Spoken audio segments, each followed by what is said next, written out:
maanta waxaan dah qaadaynaa macluumaad cusub oo ku saabsan doonista Riyaad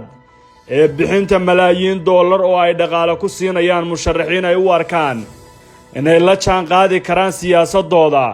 sidaas oo kalena ay hadda ku soo biireen loolanka dhaqaale bixinta ee doorashooyinka Soomaaliya si muuqata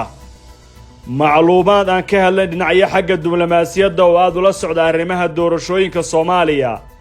iyo dalalka dhaqaalaha ku bixinaya waxa ay xaqiijinayaan in Sacuudi Carabiya bilowday inay hadda safka hore ka gasho dalalka loolanka ugu jira inay soo saaraan madaxweyne Soomaaliya oo ay wataan una furiya danahooda codadkana ay malaayiin dollar ugu iibiyaan Maxamed bin Salmaan dhaxal sugaha awoodda badan ee boqortooyada Sacuudiga oo haddana ah nin awoodiisu ay saameyn ku leedahay gobolka waxa uu diiradda saarayaa sidii uu saameyn ugu yeelan lahaa arrimaha gudaha ee Soomaaliya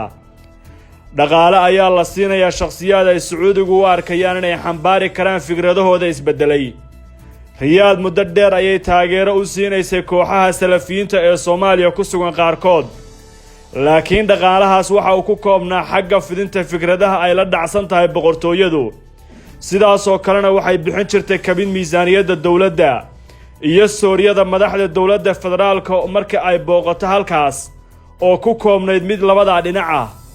Sacuudiga doonistooda cusub ee hadda waxa la ayiidsan yahay inay doonayaan in Soomaaliya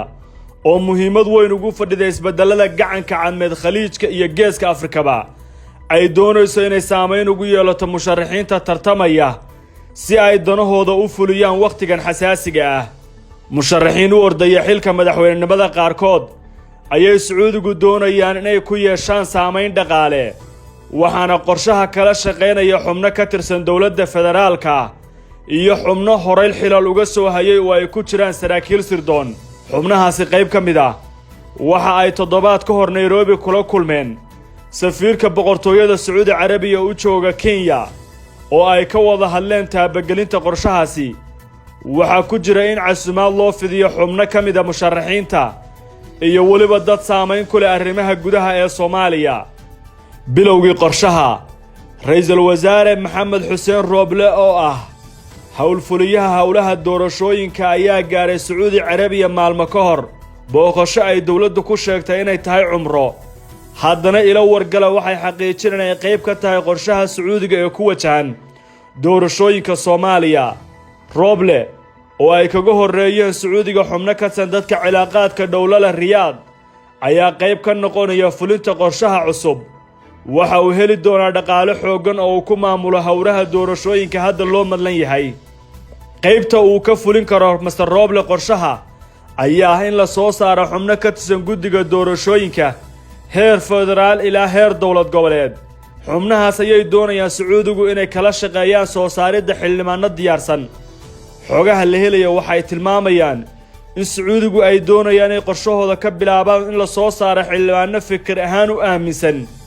oo ay ku jiraan Salafiyiinta la dhacsan aragtida Maxamed bin Salmaan ee cusub sidaas oo kale ay la dagaalami doonaan cid kasta oo ah ururada kale ee horey bahwadaagta ay u lahaayeen sanadaha dheer boqortooyadu madaxweyne Farmaajo ayaa safarkii ugu horeeyay ee uu ku tago meel ka baxsan Soomaaliya markii la doortay sanadkii 2017 bishii Febraayo ku tagay dalka Sacuudi Carabiya xilligaas waxa uu kulan la yeeshay madaxda ugu sareysa ee dalka mana ahayn booqashadii koobaad ee waxa ka dambeeyay dhowr booqasho oo kale inkasta oo xiisadii khaliijka ay Soomaaliya dhexdhexaadnimo ay dhibsadeen Sacuudiga iyo Imaaraad ku qaadatay sida ay sheegtay xukuumadda xilligaas haddana Riyaad marnaba si lamid ah sida Imaaraadka uguma colaadin mowqifkeeda Soomaaliya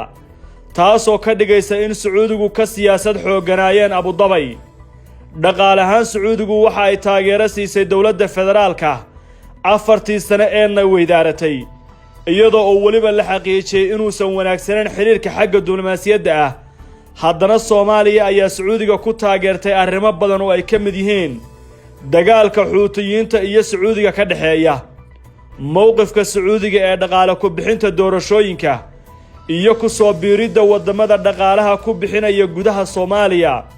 waxa ay ka dhigaysaa gaar ahaan loolanka oo sii adkaan doona waxaana dhinacyada u janjeera fikirka Sacuudiga ee ku sugan Soomaaliya ay hadda u kala qaybsan yihiin laba garab oo kala aaminsan in lagu dheganaado fikradihii hore ee sacuudi carabiya ku soo galeen dunida islaamka iyo aragtida cusub ee maxamed ibni salmaanka dhaxal sugaha awoodda fulinta ee boqortooyada la wareegay oo la jaan qaadaysa xadaaradda reer galbeedku ay durbaanka u tumayaan khilaafka kooxahan ee gudaha waxa ay ka dhigaysaa inay koox saddexaad ka faa'iidaysan doonto inay wakiil ka noqdaan faragelinta sacuudiga ee arrimaha doorashooyinka gudaha Soomaaliya imaaraadka iyo qatar